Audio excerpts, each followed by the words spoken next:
आईलैंडर्स के लिए एक खुशखबरी। अब सर्जरीज के लिए नहीं जाना पड़ेगा आप लोगों को, आइलैंड से बाहर नहीं करना पड़ेगा ज़रूरत से ज़्यादा पैसे खर्च, क्योंकि अब अपोलो क्लिनिक 11 चरमा में आ चुका है मॉड्यूलर ओटी और आईसीयू फैसिलिटीज, जहां पर सारी सर्जरीज एंड ट्रीटमेंट अवेलेबल हैं।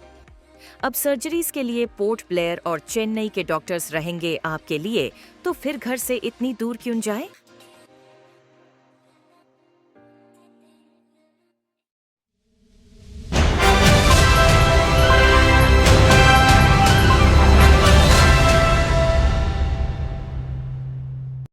इसको जो है रिपेयर करने के लिए कोई स्पेशल फंड ये बजट के जरिए से नहीं दिया। अंडमान निकोबार का नौजवानों को नौकरी देने के लिए कोई प्रोविजन नहीं है। कोई इंडस्ट्री अंडमान निकोबार में लेके आने के बारे में कोई प्रोविजन ये बजट में नहीं है। ये बजट में एकदम 100% जो है इनजस्टिस हुआ है अंडमान निकोबार का लोगों के साथ। हमारा एमपी नया चुना गया एमपी बताए थे इलेक्शन बजट का पहले, बजट आने दो, डीआरएम वालों का सर्विस रोल रेस हो जाएगा।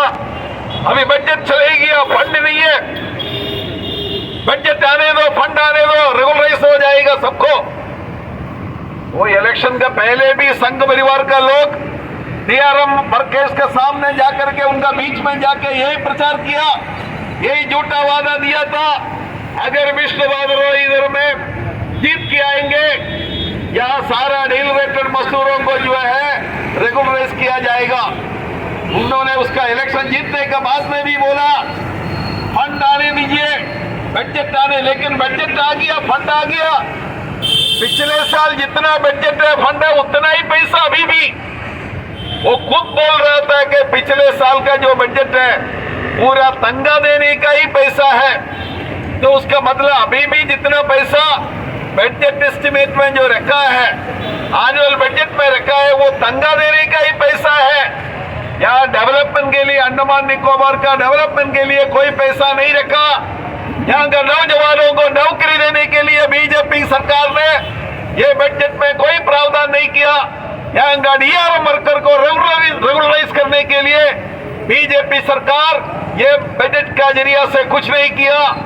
खाली झूठा वादा दे करके इलेक्शन का टाइम में वोट लेने के लिए बीजेपी जो उनका चाल है पिछले कई सालों से, अब की बार भी वो वर्कआउट हुआ है। लेकिन लोग देखता है, लोग देखते रहते हैं इनका चालबाजी। ये इलेक्शन के टाइम में एक बात बोलेंगे लेकिन करेगा दूसरा। प्राइम मिनिस्टर के बोला इलेक्शन का पहले जो हम करेंगे ये काम, लेकिन बम्बूलाट का ब्रिज अभी भी जो है अब हुआ ही नहीं, ये सर्वे भी ठीक से नहीं हुआ। तो इस तरह झूठा वादा दे करके जो अंडमान का लोगों को बुद्धू बनाने के लिए जो बीजेपी सरकार और यहाँ का एमपी जो कोशिश कर रहे हैं, मार्क्सवादी कम्युनिस्ट पार्टी इसका खुलासा करेगा। आपको जानना होगा वोट कितना भी मिलो, वोट कम मिलने से भी अंडमान निकोबार का, ग्रेट निकोबार का इंदिरा पॉइंट से लेकर के दिगलीपुर का बीच नहरा आइलैंड तक लाल झंडा का लोग है। लाल झंडा का लोग ये सरकार के जन विरोधी नीति का खिलाफ करेंगे। ये सरकार के जन विरोधी नीतियों को खुलासा करने के लिए हम आगे रहेंगे। दूसरा कोई पॉलिटिकल पार्टी अगर नहीं आने से भी सीपीएम उसके लिए आगे रहेगा। आने वाला दिनों में भी सीपीएम दिगलीपुर से लेकर के सारा जगह जो है इसका जो है बजट के खिलाफ में जो है हम खुलासा करेंगे, लोगों को बताएंगे। ये बजट अदानी अंबानी बिरला लोगों के लिए बजट है, ये बजट अंडमान निकोबार का आम जनता के लिए नहीं है। ये इतना ही बोल करके मैं समाप्त करता हूँ। इंकलाब जिंदाबाद, इंकलाब जिंदाबाद, इंकलाब जिंदाबाद, सीपीआईएम जिंदाबाद, गैर कानूनी बजट मुर्दाबाद, जनविरोधी बजट मुर्दाबाद, जनविरोधी बजट मुर्दाबाद, कॉर्पोरेट का बजट मुर्दाबाद, कॉर्पोरेटों का बजट मुर्दाबाद, इंकलाब जिंदाबाद, ना इंसाफ बजट मुर्दाबाद। ना इंसाफ बजट दूर हटो, ना इंसाफ बजट को वापस लो, ना इंसाफ बजट को वापस लो। इंकलाब जिंदाबाद, इंकलाब जिंदाबाद, CPIM जिंदाबाद, CPIM जिंदाबाद, बजट का विरोधी दिवस जिंदाबाद, बजट का विरोध दिवस जिंदाबाद, इंकलाब जिंदाबाद। में आपको पता करने के लिए पहले हमको सरकार में जाना पड़ेगा कि सरकार क्या चीज, सरकार कैसे बनता है। हमारा देश आजाद होने के बाद हमारा देश को चलाने के लिए जब अंग्रेजों से हमने सत्ता छीना, लड़के छीना, कुर्बानियां दी, बहुत जन अपने कुर्बानियां देने के बाद जब हमने सत्ता को हासिल किया तो हमने ये सोचा यहाँ पे डेमोक्रेसी होगा। ये डेमोक्रेसी में जनता अपना नुमाइंदा चुनकर अपना देश को कैसे चलाएगा, क्योंकि देश बहुत गरीब था तो गरीब लोगों को, लेकिन हमसे जो जीएसटी लेता है, हजारों करोड़ों रुपया हमसे जीएसटी जाता है सरकार को। हर एक महीना में कम से कम 1.5 लाख करोड़, एक एवरेज रखिए, 1.5 लाख करोड़ रुपए सरकार को जाता है जो हम टैक्स भरते हैं, वो आम जनता से लेके छोटा सा आदमी से लेके बड़ा आदमी तक। लेकिन जीएसटी को ऐसा एक टैक्स का सिस्टम बना दिया कि जीएसटी भरता अभी जो वोक्सवान का रिपोर्ट आया, आपने देखा कि ये जो 64% जीएसटी जो है 50% आदमी भरता है, और 1% आदमी का हाथ में, जो 1% धनवान लोग हैं उनका हाथ में ये जो हमारा इंडिया का, हमारा भारतवर्ष का 40% संपत्ति 1% आदमी का हाथ में। तो इनके सरकार का नीति ऐसा है कि धनवान को धनवान बनाते जाओ और कमजोर तबका के लोगों को कमजोर करते जाओ, हम उनका गुलामी करते रहें जिंदगी भर। ये हिसाब से बजट में ये जो प्रावधान है एक रूल बनाने का, ये सबसे, ये जो बीजेपी का पहले भी ऐसे ही होता था कि लेकिन छुपा था, वो मतलब कंसील्ड था, आपको जल्दी समझ में नहीं आता था किस तरह जाता है। कांग्रेस सरकार में भी यही होता था, लेकिन अब की बार खुल्लम खुल्ला लूट, बेशरम बजट आप उसको बोल सकते हैं, वल्गर, एकदम वल्गर बजट इसको आप बोल सकता है, क्योंकि इतना बेशरम बजट आज तक हमने देखा नहीं।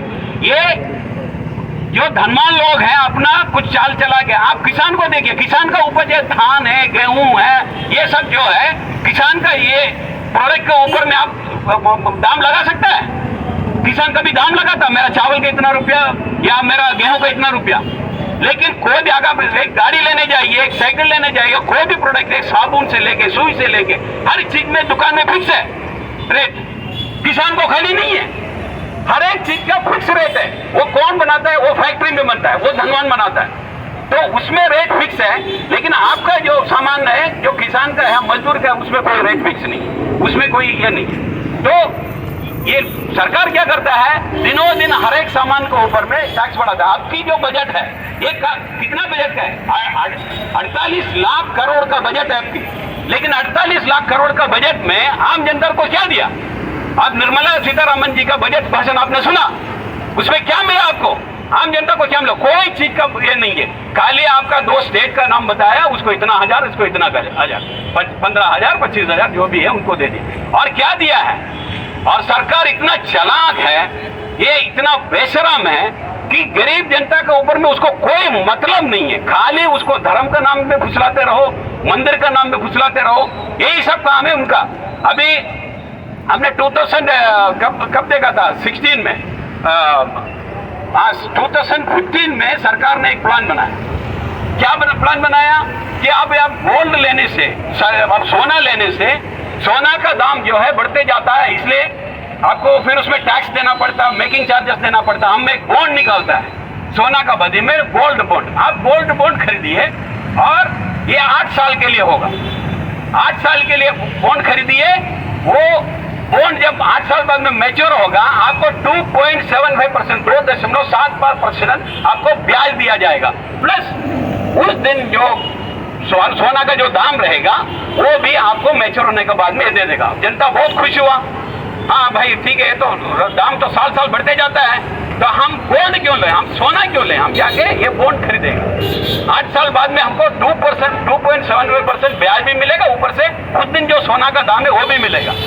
सरकार ने क्या किया, अभी ये 2024 में 8 साल का मेच्योरिटी आया, ये बजट में उसने सरकार ने क्या किया, ये बजट में सोना का जो इंपोर्ट ड्यूटी है 15% कम कर दिया। 15% ये जो ड्यूटी जो है कम करने का वजह से सोना का दाम नीचे आ गया। अब जो आप जो पैसा दिया ये लोगों को बेवकूफ बनाने का तरीका नहीं था। अभी आप बोल लेके देखो तो आप दिया वाला पैसा भी मिलेगा नहीं मिलेगा ठिकाना, क्योंकि अभी सोना का दाम कम हो गया। इसी तरह सब जब अभी नए नौजवान जो है वो लोग देखा है कि बैंक में कुछ पैसा रखने से भी कैसे भी वो लोग नौकरी करता है, कहीं कुछ करता है, कुछ नौकरी कुछ भी करके थोड़ा बहुत पैसा बचा लेता है, तो देखा बैंक में रखने से कुछ नहीं होता। ये सरकार प्रोत्साहन दिया, आप लोग म्यूचुअल बॉन्ड कर दो, शेयर में डाल लो, शेयर में इन्वेस्ट करो, शेयर मार्केट में जाओ, सब पूरा प्रचार आपने देखा। ये इलेक्शन के जस्ट पहले भी प्रधानमंत्री और अमित शाह ने पूरा प्रोत्साहन दिया आदमी लोगों को, जिसमें 30 लाख करोड़ रुपया डूब गया जनता का। ये करने के बाद में ये जो जवान जो है जितना है शेयर मार्केट में पैसा इन्वेस्ट करने लग गया। शेयर मार्केट में जैसे इन्वेस्ट किया, आपके बजट में क्या कर दिया, शेयर मार्केट का जो पैसा मिलता है उसका भी टैक्स को बढ़ा दिया। जो मतलब तुम कैसा भी करो, पैसा कमाओ उसमें टैक्स दो, पैसा को खर्चा करो उसमें टैक्स दो, जीएसटी दो, फिर पैसा को बचा कर रखो किसी काम के लिए, वो मैच्योरिटी में जाओ तब उसको टैक्स दो। मतलब नुकसान होएगा। अगर कोई आप स्टार्टअप खोलो, कुछ कंपनी खोलो, कुछ भी करो, टैक्स देते आदमी का कमर तोड़ देगा, लेकिन नुकसान हुआ तो नुकसान तुम्हारा, फायदा हुआ तो फायदा मेरा। सरकार का काम है ये, मतलब आदमी को धोखा देने का सरकार ये धोखा ही देता है। इस तरह का सरकार है कि ये नीति पहले जो है एक व्यक्ति, एक साहूकार, नहीं तो एक पूंजीवादी जो लोग हैं ये लोग आदमी को धोखा देता था। आज सरकार धोखा देने लगी है जनता को। जनता कहाँ जाए बताइए, निचले तबका के ये लोग, आम जनता कहाँ जाए, आपको सोचना पड़ेगा इस बारे में। जब तक आप इसको ऊपर में नहीं सोचेगा ये जन विरोधी नीति नहीं जाएगा। हम लोग जो लाल झंडा का लोग है, सीपीएम पार्टी का लोग है, एक होने दे, एक जन यही चौराहे पे खड़ा होकर, मोदी का तरह नहीं है कोई भी चौराहा में 50 दिन बाद में हमको बुलाओ हम आ जाएगा। चौराहा हजारों लाखों करोड़ चौराहा है हमारा इंडिया में, आज तक प्रधानमंत्री नहीं दिखा कोई चौराहा। लेकिन हम लोग हर एक चौराहा में, गांधी का चौराहा हो, कोई भी चौराहा हो, एक आदमी तो एक आदमी खड़ा होकर ये बजट का विरोध करेगा, सरकार का गलत नीति के ऊपर में हम लोग विरोध करेगा और हम आखिरी सांस तक लड़ेगा। आम जनता के लिए लड़ेगा, गरीब तबका के जनता के लिए लड़ेगा। हम आपको ये वादा देते हैं कि कहीं भी हो हम ये विरोध करने के लिए पीछे नहीं हटेगा। इनकलाब जिंदाबाद।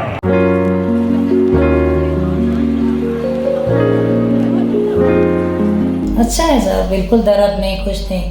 वो जिस दिन मेरा सर्जरी वो दूसरे दिन सुबह उठ के चलने लगी, वो कोई तकलीफ नहीं, रोज़ चलती है, बाहर सब घूम के आती है, सब कुछ ठीक है सर। आई थी, स्टोन था मेरे को, डॉक्टर सर्जरी करने के लिए बोले थे। सब अच्छा है सर, सब मेरे साथ बहुत अच्छा से कॉम्फर्ट किया, सर्जरी के समय भी और आने के बाद भी, और ये स्टाफ लोग भी सब बहुत अच्छे हैं सर।